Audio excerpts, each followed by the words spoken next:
예, 반갑습니다. 오늘은 히브리서 13장의 내용입니다. 우리가 히브리서에서 볼 때 히브리서는 예수 그리스도를 믿는다. 우리의 믿음의 대상이 예수 그리스도시다. 이것을 매우 바르게 증거하고 있고 우리가 믿어야 할 대상이 예수 그리스도시다. 우리가 믿는 그 믿음의 시작이 예수 그리스도께 있다. 여기까지가 히브리서 12장에서 밝혀진 내용이고요. 그 다음에 이제 히브리서 13장 마지막에서는 이제 우리의 행실에 대해서 말씀을 하고 있고 축복함으로써 이제 끝나는 것이 히브리서 13장의 내용입니다. 근데 이제 우리는 이제 개역 개정을 보고 있는데요. 개역 개정에 대해서 이제 불만을 가지고 있는 분들도 상당히 있습니다. 저는 이제 교단의 결정을 준수하기 때문에 개역 개정을 따르는데 우리 개역 성경도 상당히 좋은 번역이라고 생각하고 기회가 된다면 이제 개역 성경과 개역 성경에 맞춰서 이제 편집을 해도 되겠다 하는 그러한 생각이 있습니다. 이렇게 말씀을 한 것은 우리가 이제 13장 4절에 결혼이라고 말한 것에 대해서 한번 간략한 국어 공부를 하려고 생각하기 때문입니다. 이제 개역 개정에서는 혼인이라고 했습니다. 근데 이제 개역 개정에서는 그것을 결혼이라고 바꿨네요. 그래서 우리는 이제 결혼식 이렇게 말하는데 옛날에 우리 그 명칭은 혼례식이라고 이렇게 했죠. 그래서 혼례식, 그 정식 명칭은 혼인식이죠. 그래서 혼인신고서 이렇게 돼야 되는데 아마 우리 정부의 문서에도 결혼신고서 이렇게 됐는지는 모르겠습니다만은 정확한 명칭은 혼인, 남녀가 짝지어지는 것을 혼인이라고 말을 해야 합니다. 그런데 언제부턴가 결혼이라는 단어가 많이 사용되고 있는데요. 혼인이라는 것은 장가가고 시집가는 것이 혼인이라고 볼 수 있습니다. 그래서 될 수 있는 대로 혼인이라고 하는 혼인이라는 어휘가 더 좋다고 생각을 합니다. 그러나 이제 언어라는 것이 다수 사용자가 결정하는 그러한 시장성의 원리가 있기 때문에 그거에 따라서 우리 성경도 몇 가지가 바뀐 것이 있습니다. 재미있는 것은 이제 애굽이라고 하는 단어거든요. 애굽도 지금 우리가 애굽이라고 하고 있죠. 그러나 본래 언어는 애굽이었죠. 그러나 이제 그것이 애굽으로 우리가 사용하다 보니까 자연스럽게 그것이 애굽으로 되어버린 거죠. 그러나 정식 명칭은 애굽이 맞죠. 옛날 성경에는 애굽이라 되어 있어요. 그런데 언제부터 그것이 우리 성경에 다 애굽으로 바뀌었더라고요. 정확한 명칭은 애굽이 맞죠. 이러한 어휘들이 애굽에서 애굽으로 바뀌는 것은 이제 이집트에 대한 훈음이기 때문에 큰 의미가 없습니다만은 혼인과 결혼은 우리의 어휘이기 때문에 정확하게 혼인이라고 쓰는 것이 맞고요. 그런데 또 하나 그것은 이제 축복하다. 이것이 우리 개신교에서 축복을 많이 사용하니까 국어사전의 의미도 약간 바뀌었어요. 그래서 국어사전에 하나님께서 복을 주시다. 이것을 개신교에서는 축복하다. 이렇게 사용한다. 이런 식으로 국어사전이 정의를 해주고 있는데 그건 좋지 못한 정의죠. 성경에는 하나님께 다 복을 주신다. 이렇게 되어 있지 성경에 하나님께서 축복해 주신다. 이 어휘는 없습니다. 그렇기 때문에 하나님께서는 복을 주시고 형제들끼리 축복해주고 부모가 자녀에게 축복해주고 이렇게 어휘를 써줘야 정확한 의미 전달이 되죠. 내가 하는 것도 축복이고 하나님께 나에게 하신 것도 축복이고 이런 이제 의미가 불분명한 것은 좋지 않다고 생각을 합니다. 그래서 이러한 것들을 우리들이 좀 더 분별해서 사용한다면 좋겠다고 생각합니다. 그런데 이번에 개정을 하면서 혼인이라고 된 것을 결혼이라고 바꾼 것은 이렇게 언어가 약간 왜곡이 되는 것에 대해서 좀 더 촉진시키는 그러한 부작용, 안 좋은 선례라고 생각을 합니다. 그래서 결혼은 혼인이라고 말을 해야 합니다. 이것은 이제 국어에 대한, 우리 언어에 대한 기본적인 것이었고요. 이제 히브리 13장에서는 여러 가지의 우리 해야 할 일들을 말하고 있습니다. 그것이 1절부터 9절까지에 있는 내용이 그러한 내용입니다. 먼저 간략하게 말하면 이제 1절은 사랑하라, 2절은 손님 대접하라, 그리고 2절에 손님 대접하라와 7절과 8절에 그들의 믿음을 본받으라, 이것이 저는 약간 연결된다고 생각을 합니다. 그래서 손님은 이제 우리가 성경에서, 구약 성경에서 나그네와 신약 성경에서 나그네가 같지 않아요. 진짜 나그네도 있습니다만은 신약 성경에서 나그네는 복음 전도자일 확률이 상당히 높죠. 그래서 나그네를 손님으로 대접한다, 이러한 의미로 생각할 수도 있습니다. 그래서 그 손님이 천사라고 생각을 한다면 이제 천사가 여기에서는 저는 이중 의미라고 생각을 해요. 그래서 손님, 천사, 그것은 천사는 소식을 전달자, 메신저이거든요. 그래서 이 메신저는 주의 교회의 사역자입니다.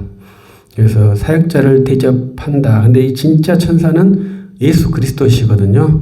그래서 이것을 우리가 아브라함과 롯이 천사를 대접했던 그러한 역사들을 생각하게 되는데, 그분들은 그 천사들을 공개하는 것이 아니라 곧 예수 그리스도를 영접한 것, 이렇게 해석할 수 있는 부분이거든요. 그래서 예수 그리스도를 믿는 형제들은 이 손님, 나그네를 대접하는 것을 기쁘게 생각을 해야 합니다. 이것이 이제 목사를 잘 대접하라, 이러한 말처럼 들리기 때문에 지금 좀 외람되겠다고 생각까지 할 정도로 우리가 그러한 일들이 있죠. 그래서 우리 시대가 아주 긴박한 사회가 됐습니다. 어떻게 보면 이제 우리가 자본사회죠. 자본사회에서 초자본사회라고 제가 표현을 하고 싶거든요. 왜냐하면 우리가 옛날에는 주식을 할까요 말까요, 그 다음에 이제 달러의 변화에 따라서 이렇게 부가가치를 할 수 있는 그러한 환율을 가지고 하는 환투자를 할 거냐 말 거냐, 이렇게 경제가 있는데, 지금은 이제 비트코인 같은 이러한 화폐를 할 거냐 말 거냐 하고 있는데, 그걸 어떻게 할 거냐, 이것까지 지금 와 있는 초자본사회가 우리 사회거든요. 옛날 1세기에는 농경사회지 않습니까? 이 아주 근본적인 농경사회가 16세기까지 이어지기 때문에 그때와 산업혁명 이후의 사회는 아주 의식이 달라졌습니다. 그래서 우리의 현재는 초자본사회라고 저는 생각을 하는데, 화폐를 넘어선 그러한 시대가 우리에게 다가왔어요. 이랬을 때 교회의 목사를 어떻게 생각하겠습니까? 지금은 이제 교회의 목사의 권위에 대해서 심각하게 저평가하는 그러한 시대가 되었죠. 그러면 우리가 그러한 상황에서 그리스도인들은 어떻게 교회를 생각해야 되겠습니까? 성경대로 생각을 해야 되거든요. 성경에서는 저희가 목사로서 이러한 말씀하는 것이 상당히 외람되지만 지금 워낙 그것이 팽배하기 때문에 정말로 두려움과 과감하게 목사에 대한 온전한 존중감을 표현할 수 있는 그리스도인이 되어야 된다, 이렇게 제가 말씀을 드리고 싶어요. 우리가 주일날 에스라서 2장 3장을 보았는데요. 그때 성전에 귀환해서 예루살렘에 있던 제사장들이 성실하게 제사를 지내고 예루살렘을 지켰기 때문에 7개월 뒤에 모인 백성들이 모여서 우리가 성전을 짓자. 이러한 일이 발생하거든요. 그때 제사장들이 7개월 동안 아이고야 우리 성전도 없고 도와주는 사람도 없고 아무도 없으니까 우리는 흩어지자. 그렇게 했다면 7개월 동안에 그 백성들이 모았을 때 예루살렘에 아무것도 없는 그러한 모습을 보았을 거예요. 그러면 성전을 건축하자는 그 동기도 사라졌을 거 아닙니까? 그 일을 제사장들이 한 거예요. 제사장들이 그렇게 신실한 일을 감당한 것이죠. 그래서 주의 사역자들이 안 좋은 것도 많이 했지만 주의 교회에 반드시 있어야 할 주의 직분자들이죠. 그러한 직분자들을 대접하는 것은 합당한 것이죠. 그래서 그러한 사람들은 부지 중에 예수님을 대접한 일들도 있다. 이렇게 말씀을 드리고 싶어요. 예수님을 믿고 우리가 마리아처럼 마르다처럼 예수님 대접하고 예수님께 향유를 붓고 싶은 우리가 아닙니까? 그러면 예수님을 어떻게 대접하겠습니까? 나그네 손님을 대접하라고 히브리서 기자가 우리에게 요구를 하고 있는 겁니다. 그러면 여러분들은 부지 중에 예수님을 대접하는 아브라함과 롯과 같은 그러한 좋은 믿음의 사람들이 된다. 이렇게 말씀을 하시는 것이고요. 그래서 이와 연관된 말씀으로 7절과 8절 말씀에 목사로서 이런 말이 좀 부담이 되긴 하죠. 그것이 뭐냐면 그들의 믿음을 본받으라. 이러한 말입니다. 여기서 그들은 7절 전반부에 보면 인도하던 자들, 교회의 지도자들이거든요. 그래서 교회 지도자들의 믿음을 본받으라. 이렇게 말을 한 것입니다. 그래서 제가 사역자로서 성도들이 저를 본받을 만한 그러한 인격과 신앙의 모습이 있는지는 제가 알 수는 없습니다. 그러나 그러한 믿음의 사역자들을 본받을 수 있는 그러한 믿음의 훈련들을 하는 것이 그리스도인들에게는 아주 큰 유익이죠.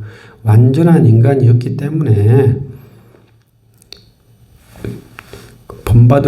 본받지 않아야 될 것들이 많죠. 그러나 주의 말씀에 그들을 통해서 너희 믿음을 본받으라. 이렇게 말씀하시니까 그리스도인들은 그 사역자들을 통해서 믿음을 본받을 수 있는 훈련을 하는 것이 필요하다는 것이죠. 그래서 100% 나쁜 사람이 없다고 볼 수 있겠죠. 거기에서 본받을 것이 무엇인지를 여러분들에게 주는 선물이니까 그리스도인들이 교회의 목사를 보면서 믿음을 본받아낸다면 합당한 교육, 합당한 훈련이 될 것입니다. 그렇게 말씀하시는 근거는 예수 그리스도는 어제나 오늘이나 영원토록 동일하시다. 너희에게 준 그 사람을 준 예수 그리스도가 동일하신 주님이시다. 그러니까 너희에게 준 그 사람을 너희는 본받으라. 이렇게 요구를 하고 명령을 하신 것이죠. 그래서 지금 우리 시대에서는 제가 좀 외람된 표현입니다마는 본받을 수가 없거들랑 본받을 수 있는 사역자에게로 옮기라. 이렇게 말하고 싶을 정도로 제가 좀 외람되게 생각을 하고 있습니다. 그래서 우리 오방 최영종 목사님께서 이제 1935년에 이제 오방을 선언하시면서 편지를 평신도들에게 보내거든요. 목사들에게 보내지 않고 평신도들에게 보냅니다. 그 이유는 뭐냐면 여러분들이요 이제 목사로서 목사를 보지 말고 여러분 스스로가 하나님을 찾아서 결정을 해야 될 시대가 왔습니다. 그 선언하시고 이제 모든 것을 끊으시고 무등산으로 올라가셨거든요. 그때 그 충격이 얼마나 오방 목사님도 충격이 컸지만 모든 사람들이 그 편지를 받고 충격을 받아야 되거든요. 왜냐하면 오늘 성경에서는 누구를 본받으라고 했어요? 그들의 믿음을 본받으라고 했는데 오방 목사님의 선언은 성도들이여 목사를 본받지 마세요. 성경을 보고 여러분 스스로 믿음을 찾아가야 됩니다. 완전히 교회 절을 선언한 거거든요. 그러니까 굉장히 충격적인 말씀을 하신 거예요. 그 뒤에 지금 우리 교회가 있는 겁니다. 그러나 이제 저는 이제 우리 교회가 회복이 되고 지금 100여 년 동안 우리 한국교회가 유지되어 가면서 그러한 때가 다가오고 있지만 그럼에도 불구하고 여러분들은 교회의 사역자들을 보면서 그들의 믿음을 본받아야 합니다. 그런데 황당한 소리에 대해서 인정하라는 것이 아닙니다. 황당한 주장이 많이 있죠. 그러한 것을 인정하라는 게 아닙니다.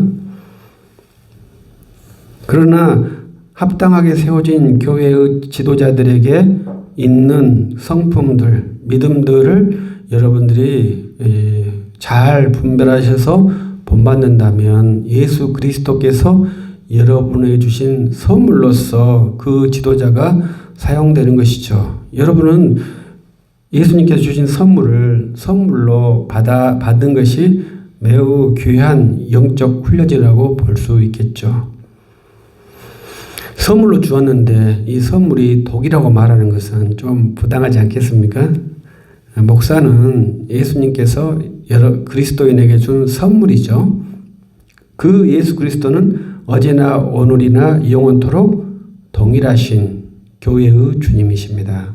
그렇기 때문에 교회의 사자, 교회의 지도자들을 잘 듣고 생각하며 그들의 행실이 어떻게 되고 그 결말이 어떻게 되는지 잘 보면서 그들을 본받는 것이 성경의 가르침이고 그리스도인에게 주는 중요한 영적인 지침이라고 볼 수 있습니다.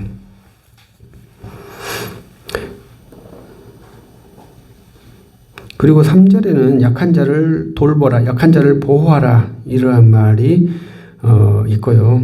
그래서 우리가 이제 세월호 같은 사건에 대해서 우는 자를 향해서는 절대로 책망을 하면 안 됩니다.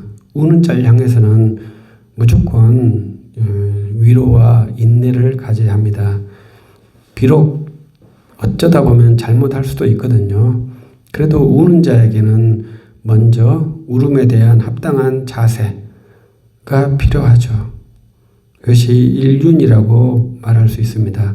약한 자를 보호하는 것은 인류의 보편 타당한 가치입니다.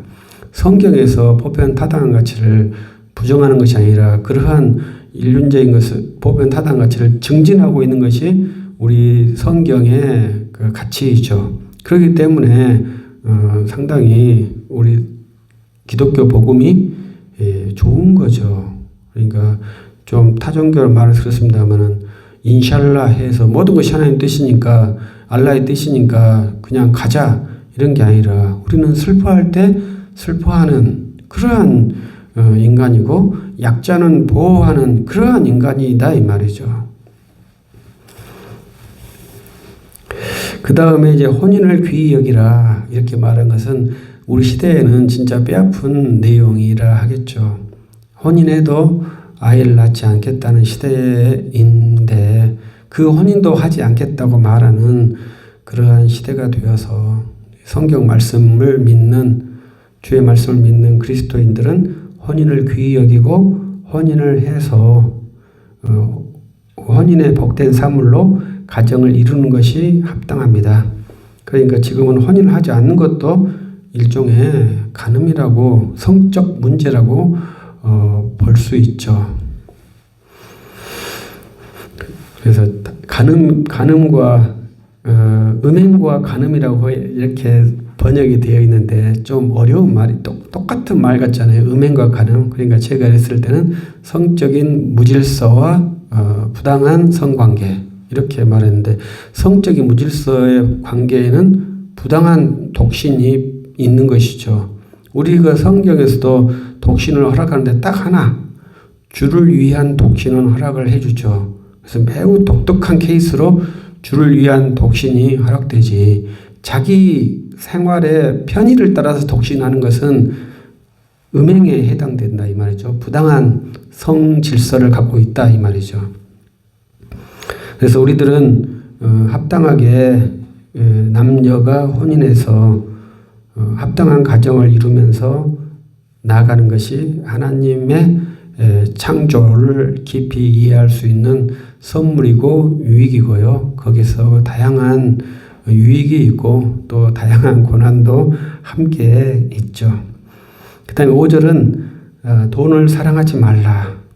이제 사도 바울은 돈을 사랑하는 것이 일만하게 뿌리라 이렇게 말할 정도로 돈에 대해서 말하고 있고요.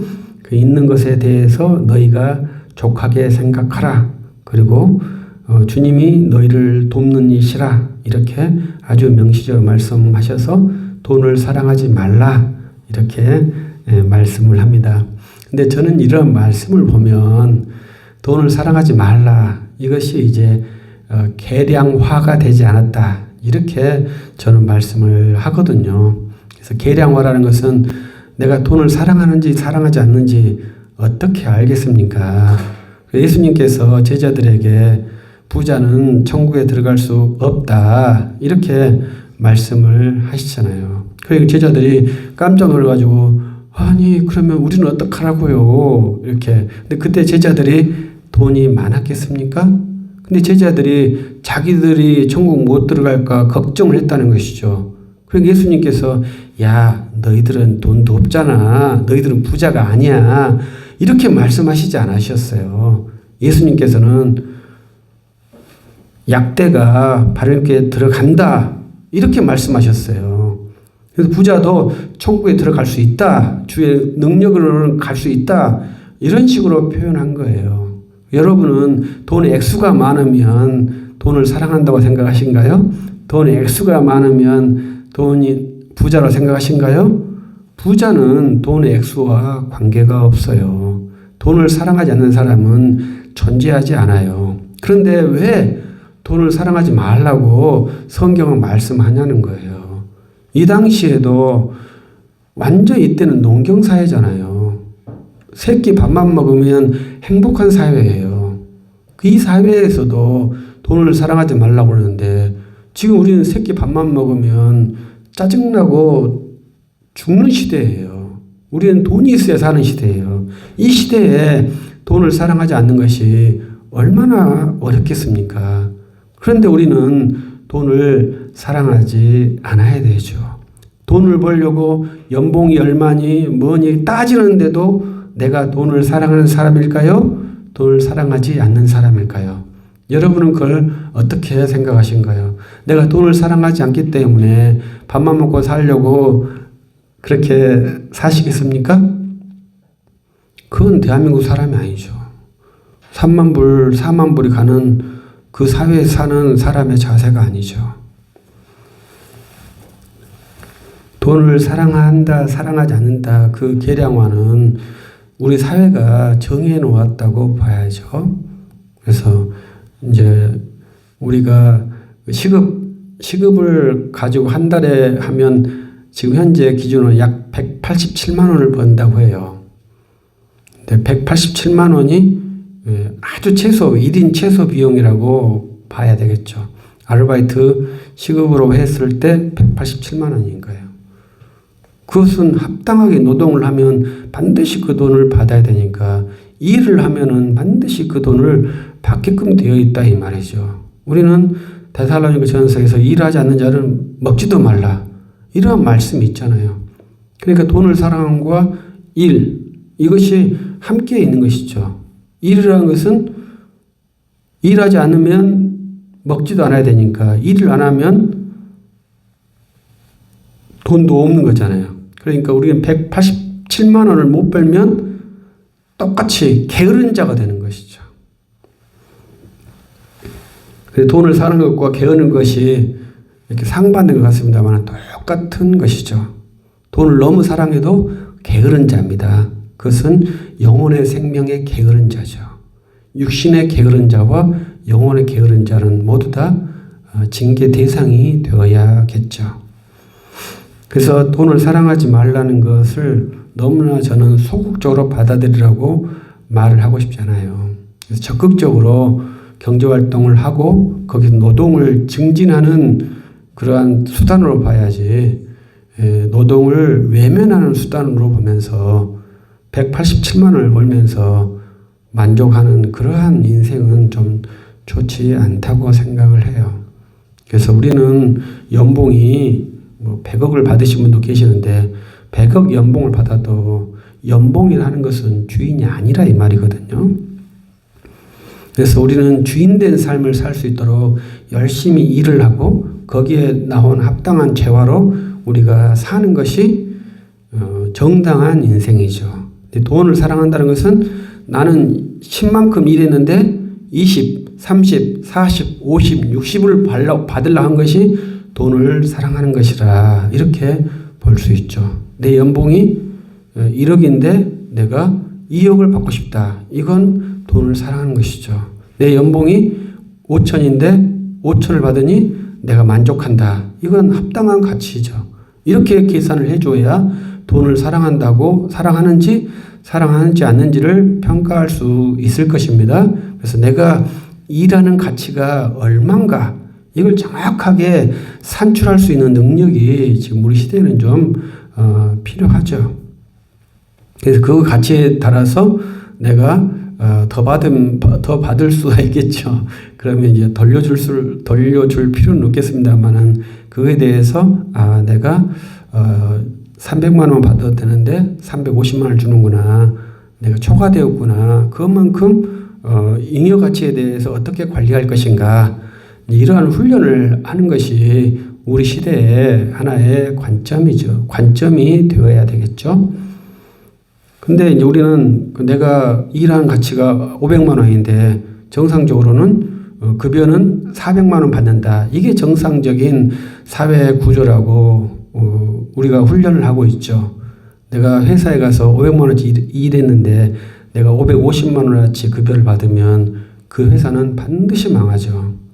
그러나 내가 500만 원어치 일을 했는데 급여를 400만 원어치 받으면 그 회사가 움직이겠죠. 그러니까 그 사이를 잘 평가를 하는 것이 돈을 사랑하는가 사랑하지 않는가. 내가 500만 원어치 일하고 550만 원을 받으려고 하는 것은 돈을 사랑하는 거죠. 그래서 그리스도인은 돈을 사랑하지 않아야 합니다. 그래서 부당한 이익을 탐하는 것이 돈을 사랑하는 것이죠. 일하지 않고 돈을 받으려고 하는 것이 돈을 사랑하는 것이죠. 그래서 사람을 망하게 하는 것은 부당한 이익을 많이 줘가지고 그것을 많이 받으면 그 사람은 망하게 되죠. 그래서 합당한 가치에 합당한 대가를 주는 것이 그 사람으로 만드는 그러한 좋은 훈련 중에 하나입니다.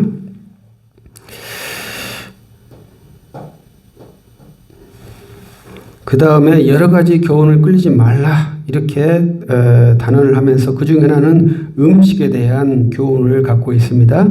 음식으로는 유익이 없다. 이 말씀은 상당히 2000년 전 말씀인데 우리 시대에도 여전히 유효한 것은 의외로 종교에서 음식을 탑으로 하는 데가 많이 있죠.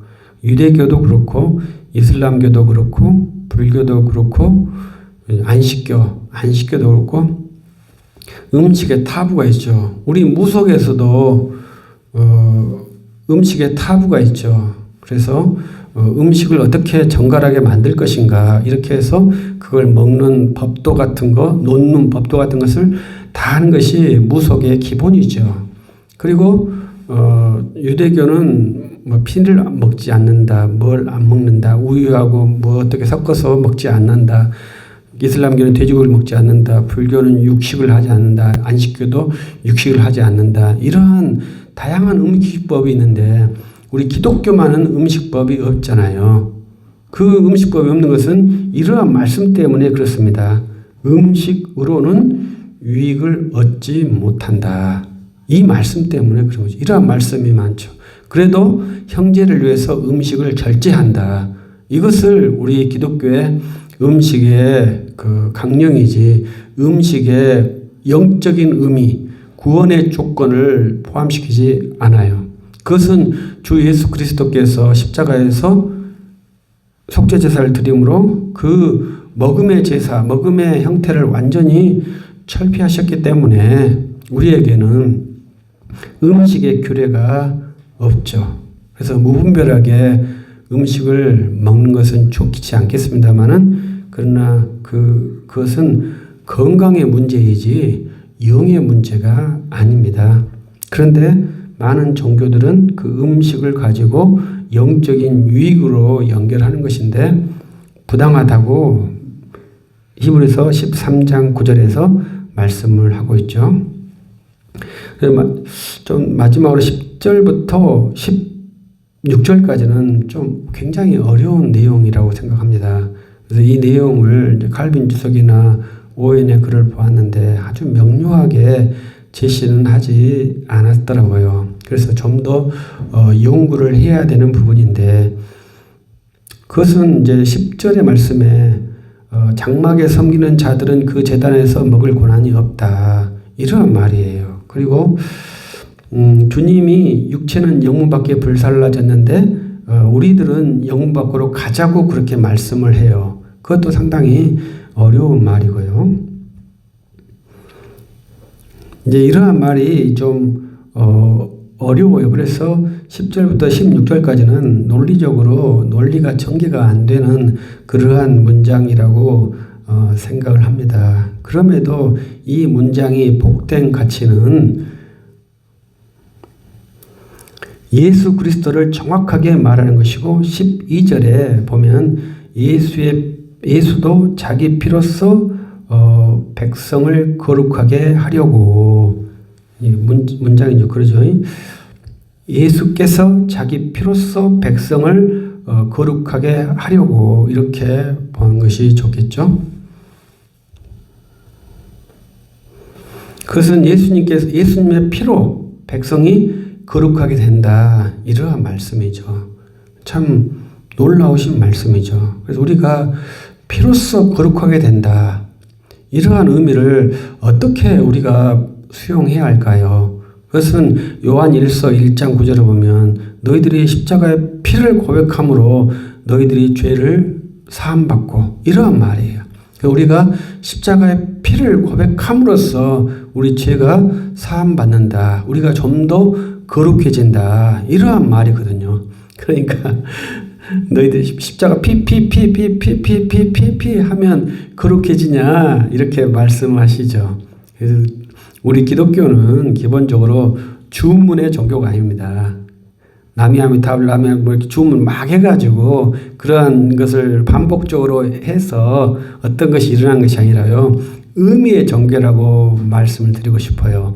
예수 그리스도의 피 하면 그 피가 무엇인지 정확하게 의미가 되어서 해석이 되고, 그것이 내 마음속에 영혼에서 도우는 그러한 것까지가 그 고백에 포함이 되어 있어요. 그래서 그러한 것들을 계속 반복하면서 내 마음의 의미의 확정함, 지식의 확정함이 생기는 것이지, 그냥 가만히 있어도 생기는 게 아니고요, 그냥 의미 없이 막 반복이 생기는 것도 아니에요.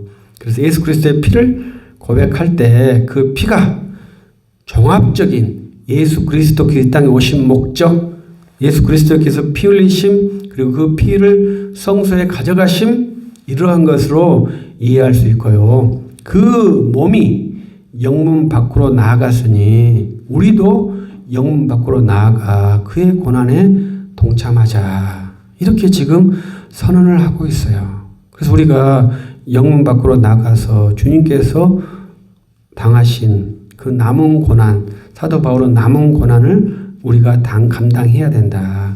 그것은 그리스도께서 우리를 위해서 십자가 길로 가셨던 그 고난의 길을 우리도 가야 한다. 그것이 그 믿음 안에 포함되어 있다, 이렇게 볼 수 있겠죠. 그러면서 마지막에 요구하는 것은 그 예수 그리스도로 말미암아 항상 찬송의 제사를 하나님께 드리자.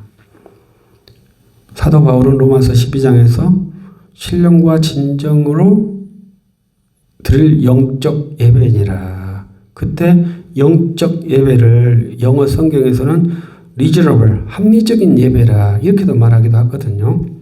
근데 여기에서는 찬송의 제사를 드리자. 그래서 이 찬송의 제사를 드리는 것, 영적 예배, 찬송의 제사, 우리가 드려야 할 그 예배의 내용이라고 볼 수 있겠죠. 그 근거에 항상 예수 그리스도를 놓는 것이 특징이다 이 말이죠. 하나님은 찬송을 좋아해. 이러한 말은 피상적이고요. 우리가 예수 그리스도를 믿으니 우리는 찬송을 해. 이렇게 말씀을 한다 이 말이죠. 그래서 히브리서는 얼마나 예수 그리스도를 드러내는지 그것이 너무나 정확하게 마구마구 예수 그리스도를 드러내는 것이 히브리서의 강점이고 그 예수 그리스도께서 천상의 주님으로서 우리를 통치하시고 우리를 구속하시는 그 제사장으로서 그 제사장이 자기 피로 우리를 거룩하게 하시고 있다는 것을 정확히 드러내고 있고 두 번째 제사는 선을 행함으로써 그래서 이 같은 제사를 하나님께서 기뻐하신다. 그렇게 말씀을 하고 있습니다. 그래서 여기까지 일단 히브리서를 간략하게 브리핑을 했습니다. 그래서 히브리서의 가장 중요한 것은 예수 그리스도를 믿음. 그래서 그 예수 그리스도를 구약의 대제사장의 직분으로서 예수 그리스도께서 오셨고 자기 몸을 속죄 제물로 드리심으로 천상에서 완전한 속죄 제사를 완성하시고 우리에게 성령을 보내셔서 우리의 완전한 대제사장, 영원한 대제사장이심을 밝히고 있으며 그 예수 그리스도로 말미암아 합당하게 믿음을 가지고 예수 그리스도를 찬송하고 하나님의 선을 향하는 복된 죄자에 될 수 있기를 예수 그리스도 이름으로 축복합니다. 기도하십시다. 전능하신 하나님 감사합니다. 우리에게 예수님을 선물로 주시고 믿도록 인도해 주시니 감사하나이다. 주를 믿음에 우리에게 사랑이 넘치게 하시옵고 찬송이 넘치게 하시옵고 선이 넘치게 하옵소서. 주 예수 그리스도의 이름으로 기도합니다. 아멘.